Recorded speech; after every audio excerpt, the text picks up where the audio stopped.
Baik, Bismillahirrahmanirrahim. Assalamualaikum warahmatullahi wabarakatuh. Kembali lagi bersama saya Anissa Putri Ananda dari kelas 2 SIB pada laporan pertemuan 6 kali ini. Nah, pada video kali ini saya akan menjelaskan tentang bagaimana cara menerapkan template pada Laravel, lalu menjelaskan bagaimana CRUD ya, create, read, update, dan delete. Langsung saja kita ke pembahasan. Saya akan menjelaskan tentang penggunaan template. Nah, sebelum saya menjelaskan bagaimana cara menggunakannya, kita perlu mendownload template yang ingin kita gunakan terlebih dahulu. Nah, untuk template, teman-teman bisa cari di TeamWagon ini ya, TeamWagon, dan ini adalah template yang akan saya gunakan untuk project CRUD untuk saat ini ya. Jadi kemungkinan ada perubahan template untuk project asli pertanahan admin ini. Tapi untuk sementara saya akan menggunakan Argon Dashboard ini ya sebagai template untuk sementara saja. Oke. Untuk Argon Dashboard ini menggunakan CSS Tailwind ya. Jadi mungkin agak berbeda dan mungkin lebih panjang kodenya. Jadi langsung saja. Ini untuk error message-nya tidak terlalu berpengaruh ya. Nah, untuk penggunaan template sendiri kita memerlukan folder di publik ini ya. Buka saja. Nah, folder aset ini adalah tempat untuk meletakkan aset-aset kita. Nah, biasanya template itu memiliki aset-aset juga ya, seperti CSS, font, image, dan JS. Nah, di sini untuk template-nya saya gunakan folder aset admin ya untuk membedakan ini. Nah, di sini itu masih kosong ya sebenarnya. Masih kosong karena untuk penjelasan saja. Folder aset ini di dalamnya itu ada CSS, folder CSS untuk menyimpan CSS, folder font untuk menyimpan font-font yang ingin kita gunakan, image itu untuk menyimpan foto-foto atau gambar yang ingin kita gunakan pada web kita, lalu ada JS itu isinya adalah script JavaScript yang ingin kita gunakan gitu. Untuk template sendiri mungkin nggak lengkap ya, biasanya kadang nggak ada folder font, kadang juga nggak ada image, tapi image ini lumayan umum ya pada template. CSS juga umum, JS kadang font aja nggak ada, cuman ya jika tidak ada mungkin beberapanya dari ini ya, yang paling sering itu JS sama CSS biasanya tuh harusnya ada ya. Tidak apa-apa ya, misalnya di fontnya tidak apa-apa. Nah, di aset ini dimana saya meletakkan template Argon Dashboard tadi, di sini ada CSS, font, image, dan JS. Nah, biasanya itu ada folder vendor ya, tapi mungkin di template ini tidak ada, tidak masalah. Nah, di sini CSS yang menyimpan CSS ya, benar ya. Nah, di sini ada tempat untuk menyimpan font, di sini ada image, lalu ada JS. Nah, untuk template itu sendiri, nah, ini ada simpan ya, versi yang belum dikotak-atiknya. Biasanya seperti ini tampilan dari template tersebut. Nah, untuk mencari folder-folder yang ada di dalam aset ini, nah, biasanya itu ada di build atau di dimanapun. Nah, di sini di aset. Nah, bisa langsung saja kopikan aset ini ke folder publik kita, atau mungkin mau ganti namanya jadi seperti saya, aset admin juga bisa. Nah, yang gak kita pakai di sini adalah pages ya. Biasanya juga ada di aset. Pages ini untuk menampilkan halaman-halaman yang ada pada template tersebut saja, tapi ya di sini tidak digunakan, jadi tidak masalah ya. Oke, itu saja untuk pengenalan template kita. Nah, saya akan langsung ke tahap awal penerapan CRUD kita ya. Nah, untuk membuat migration-nya terlebih dahulu, kita harus membuka terminal nih. Terminal bisa pakai terminal yang ada di Laragon juga. Nah, untuk membuat migration-nya bisa dimulai dengan ini ya, perintah ini, PHP artisan migration, create, nama tabel yang ingin di-create, lalu tabelnya. Saya contohkan ya. Nah, sini, tapi artisan migration, create, nama tabel. Nah, yang kalian ubah ini bagian sini aja. Nama tabel misalnya tabel warga ya, misalkan kecil. Nah, nantinya jika komen ini berhasil, dia akan membuat migration warga di sini ya. Setelah dibuat, dia akan muncul di sini. Ada dua fungsi, ada fungsi up dan fungsi down. Fungsi down ini untuk mendrop tabel warga ya. Nah, di fungsi up ini kita harus sesuaikan nih. Nah, yang awalnya seperti ini, dia cuman berisikan tabel ID dan timestamp doang di kolomnya. Kita ubah ya, jadi kolom-kolom tabel yang ingin kita buat di dalam tabelnya. Nah, di sini adalah skema create warga, nama tabelnya. Nah, di sini kita memiliki beberapa kolom, yaitu warga ID, nomor KTP, nama, jenis kelamin, agama, pekerjaan, email, dan telepon. Nah, untuk angka-angka yang ada di samping nama kolom ini itu adalah ukuran datanya itu. Nah, ukuran datanya, dan ini adalah tipe datanya yang tabel, baru tanda panah ke nah, tipe datanya. Di sini saya menggunakan ID untuk warga ID, string, kebanyakan stringnya enum. Jika ada beberapa tipe harus enum ini untuk yang value-nya sudah pasti 3 ini, atau 2 bisa juga, atau satu mending string aja ya. Satu nggak mungkin ya, 2 biasanya, 2 atau 3 atau lebih dia pakai data enum. Dan harus yang ini, di sini nggak boleh diketik, nggak boleh di otak-atik, harus male, female, dan order ini. Lalu ada timestamp ini defaultnya ya. Nah, untuk itu aja. Dan saya membuat 2 migration. Di sini ada juga yang jenis penggunaan. Nah, ini dia tabelnya. Nama tabel jenis penggunaan, kolomnya ada jenis ID, nama penggunaan, dan keterangan. Nah, beberapa di sini ada unik ya. Unik ini artinya nggak boleh sama dengan data lainnya nih. Di warga juga ada, nomor KTP-nya harus unik ya, make sense ya. Nah, selanjutnya setelah membuat migration-nya, kita harus membuat model. Bagaimana cara membuat model? Kita hanya perlu mengetikkan, sebelum membuat model kita migrate dulu ya. Migrate PHP artisan migrate. Setelah melakukan ini, membuat migration-nya.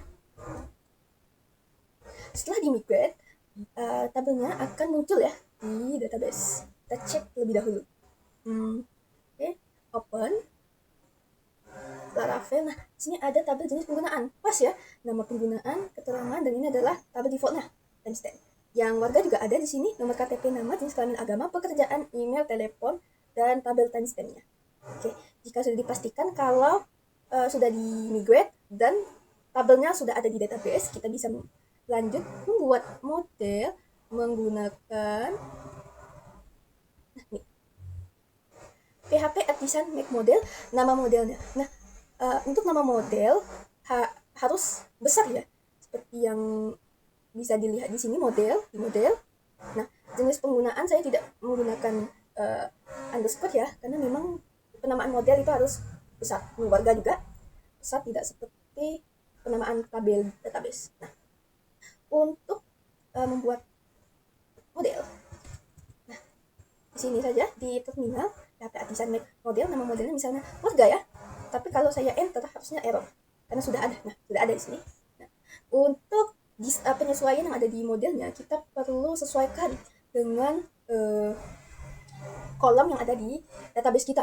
Nah, di sini tabel warga ya, primary key-nya ada warga ID, lalu fillable-nya ini nih, kolom-kolom yang bisa kita isikan. Nah, jenis penggunaan juga seperti itu. Nama tabel jenis penggunaan, primary key-nya adalah jenis ID, nama fillable-nya ada nama penggunaan dan keterangan. Nah, fillable ini bisa kita input ke CRUD.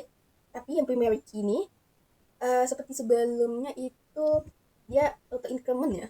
Nah, saya pakai tipe data ID. Ya udah langsung increment. Lalu kita akan membuat controller resource. Nah, cukup ini ya. Cukup mudah dimengerti. Nah, resource ini itu kita ganti dengan misalnya warga controller. Ya nggak bisa ya di sini. Kita ganti dengan nama controller yang kita inginkan. Nah, atasnya ada error ya karena kita sudah punya. Nah, benar. Nggak bisa ya ternyata ya. The term of PHP is not recognized as the. Nah, kalau seperti ini, kita tinggal membuka terminal yang ada di Laravel. Nah, seperti itu saja ya untuk mengatasinya. Console. Oke. Nah, nantinya di controller ini kita menggunakan beberapa fungsi. Di antaranya itu kita akan menggunakan fungsi index untuk menampilkan tabel dan passing data nih. Passing data dari model. Nah, modelnya apa? Gunanya model ini itu kayak blueprint dari tabel kita. Nah, dia akan ngambil data dari tabel jenis penggunaan. Nah, dimasukkan ke data. Nah, ini namanya jenis penggunaan ya. Nanti kita passing ke tabel jenis. Nah, tanda jenis itu apa? Tanda jenis itu view-nya. Nah, di sini admin, tanda jenis di sini. Oke. Nah, untuk create ini kita akan menampilkan form. Nah, form untuk memasukkan data ini. Nah, di sini saya juga ada menerapkan validation. Untuk menyimpannya kita akan pakai baris yang ini. Nah, saya juga menggunakan redirect ke jenis penggunaan indeks jika ini berhasil dengan success message penambahan data berhasil. Nah, balik lagi ke sini ya. Nah, untuk form edit. Nah, form edit ini kita akan melakukan passing data berdasarkan ID. Nah, ini dia. Berdasarkan ID yang ingin kita ubah ke admin jenis. Ini dia datanya yang akan kita passingkan. Nah, jenis penggunaan, nah ini berisikan ID yang akan kita temukan ya di tabelnya. Lalu kita akan mengirimkan data yang sudah diedit. Nah, gimana caranya tabel tahu data yang ingin kita edit dari sini? Nih, find a file ID. Dia menemukan data yang ingin kita edit pakai ID. Nah, yang ini ya, jenis file ini harusnya sama aja dengan yang ini. Jenis penggunaan, cuman langsung saja saya masukin semua di sini. Jenis file, data-data yang ini sudah divalidate, ya harusnya sama juga sih. Langsung saja saya save. Nah, sama seperti tadi, redirect ke root index dengan success message perubahan data jenis penggunaan berhasil. Oke, juga destroy, mungkin saya akan jelaskan lebih rinci nantinya ya. Oke.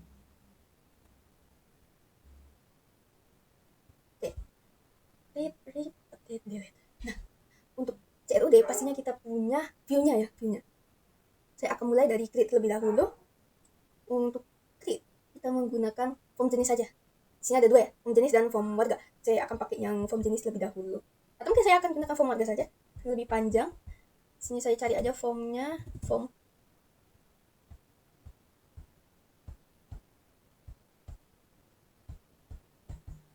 Nah, form warga ya. Oke, sudah dapat.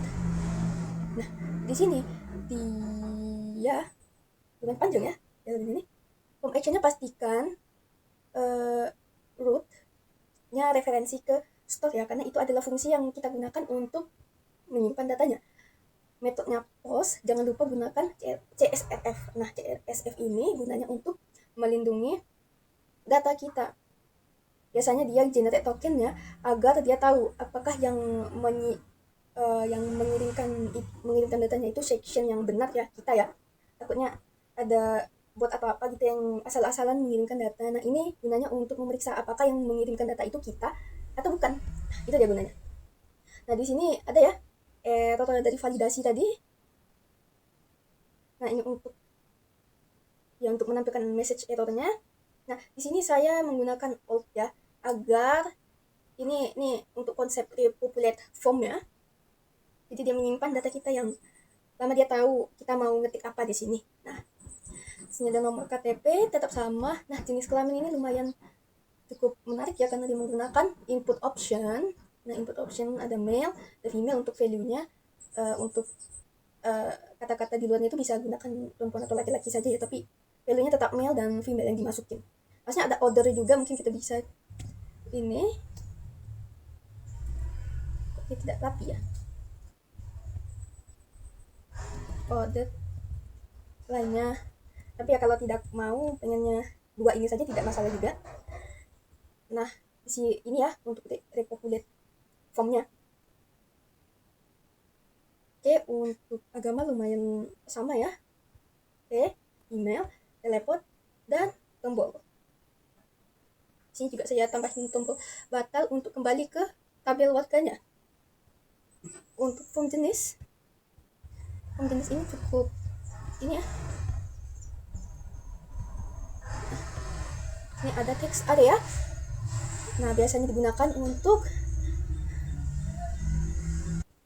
text area, biasanya digunakan untuk mengetikkan kata-kata yang panjang ya, seperti keterangan. Nah, oke, sip. Nantinya kita akan referensi ke root ini ya, root jenis penggunaan store, dimana pada jenis penggunaan store ini, store, kita akan validasi terlebih dahulu datanya. Nah, di sini nama penggunaan itu required string, max-nya 255. Ini harusnya 100 saja sih, 100. Jenis apa unik, harus unik. Kita akan cek ya di tabel penggunaan terlebih dahulu. Di kolom penggunaannya apakah ini benar unik atau tidak, lalu keterangannya itu ya label ya dan harus string. Nah, nantinya kita akan create data ini di tabel jenis penggunaan. Nah, itu dia gunanya model kita ya. Lalu kita return redirect route ke tabelnya, tabel dari jenis penggunaan index dengan success message. Begitu juga dengan warga controller ya, tidak berbeda, cuman beda ininya saja, variable-nya saja. Lalu kita akan lanjut ke read-nya. Nah, untuk read-nya itu kita menggunakan fungsi index. Nah, fungsi index ini akan passing data dari tabel warga ke admin tabel warga ini nih. Nah, pada isinya kita akan cek ya. Nih. Nah, di sini dia akan for each setiap data warga ini sebagai item, dia tampilkan satu-satu di tabel, di baris tabelnya. Nah, sini ada nama, email, pekerjaan, agama, jenis kelamin. Lalu di sini ada, nah ini itu referensi ke form edit ya. Nah, ini dia harus pakai ID, kalau enggak dia nggak tahu mana data yang mau diedit. Nah, untuk delete kita gunakan form. Nah, sama juga tadi. Nah, tapi di sini kita pakai method delete ya. Nah, referensi ke ini. Nah, nanti akan saya jelaskan lebih lanjut.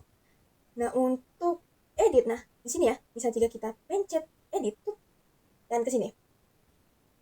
Nah, untuk create dan edit itu nggak jauh beda juga. Perbedaannya itu ada jelas ya. Root-nya itu referensi ke update, lalu metodenya itu put, lalu kita nggak pakai repopulate, lalu kita passing. Nah, di edit ini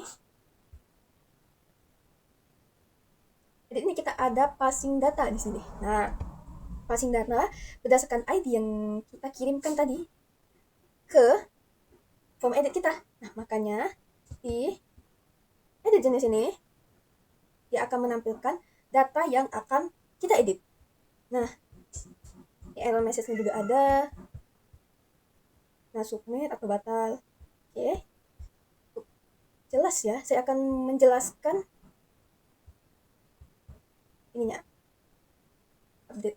Nah, update ini agak berbeda ya dari create ya, karena kita nyari ID dari data yang akan kita iniin juga, kita edit, lalu kita validasi, lalu kita save. Nah, untuk yang file ini sama sebenarnya seperti yang ini. Nah, tapi biar tidak ribet saya jadikan ini ya, dan saya pakai data yang sudah divalidasi.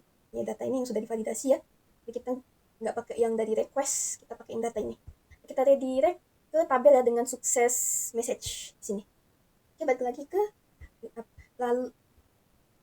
lagi ke tabel jenis penggunaan.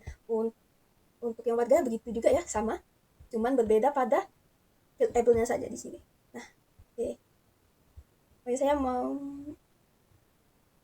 bagaimana kalau unik gitu. Nah, sini kan ada nih unik pada tabel warga nomor KTP kecuali data ID nih, ID yang sedang kita edit di warga ID. Nah, itu dia caranya untuk mengakali no unique pada update. Nah, kalau untuk yang store itu cukup ini aja ya. Nah, tapi kalau ini kita harus akali biar dia unik, tapi khusus di ID yang sedang diedit ini. Nah, sama ya, tetap sama, redirectnya juga sama.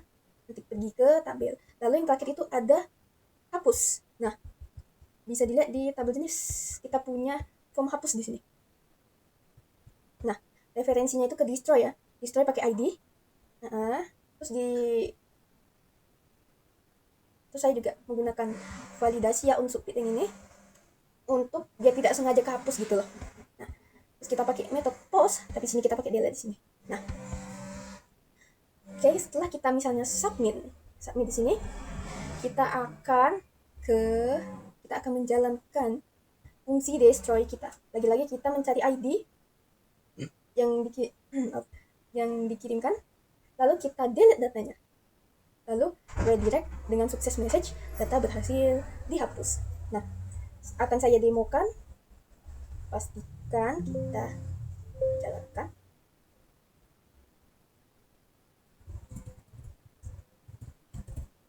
Oh ya, CD terlebih dahulu. CD.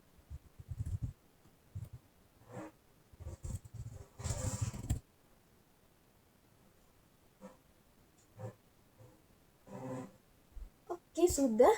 Maka kita akan buka yang warga terlebih dahulu ya. Oh iya, saya akan jelaskan di sini dia untuk rootnya ya. Root, saya belum ada menjelaskan rootnya. Nah, di sini saya akan menggunakan root resource, di mana root resource ini bisa referensi ke segala fungsi. Nah, di sini kan kita perlu menyediakan fungsinya gitu. Misalnya ini nanti dia referensinya ke fungsi index, out login, terus ke fungsi login, out harus ke index, special index harus ke index. Nah, ini kan panjang ya, apalagi kalau satu-satu masing-masing 4 gitu. Nah, di sini kita bisa perpendek dengan root resource kita. Nah, untuk manggilnya itu cukup mudah aja ya. Kalau di sini, kalau di tadi ya itu manggilnya pakai titik, jenis penggunaan titik, ininya apa namanya, fungsi dari controllernya. Sedangkan kalau di browser kita hanya perlu pakai slash ya, ganti slash gitu, warga slash create. Nah, formnya ya, form sebenarnya bisa yang di sini aja sebenarnya, cuman ya untuk menjelaskan. Nah, bagaimana kalau yang setelah update dia bakal ini error. Saya coba ya, update. Dia mah nggak nampil ya, bukan error ya. Coba edit. Oh iya, dia nggak akan nampil ya harga ini. Nah, kita akan melakukan penambahan data terlebih dahulu ya. Saya akan tambahkan KTP-nya asal-asal saja, kelaminnya perempuan, nama pekerjaan, dan emailnya CN. Oh ya, saya akan contohkan validation-nya juga ya. Misalnya ini, saya langsung saja ini harusnya dia menampilkan the nama file is required. Nah, required ya, dia men-trigger apa namanya, validasinya ya. Emailnya misalnya kita nggak masukin A. ini ya, oke, nggak termasuk artinya karena input type-nya email, jadi dia nggak men-trigger validation kita. Levelnya apa ya validationnya? Kita cek. No level pantasan. Saya akan langsung masukkan.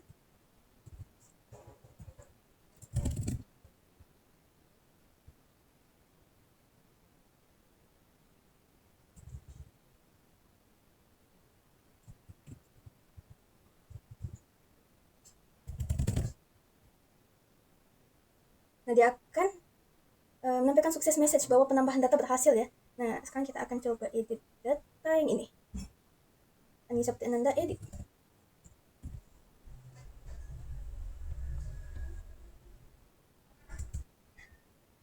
Buan.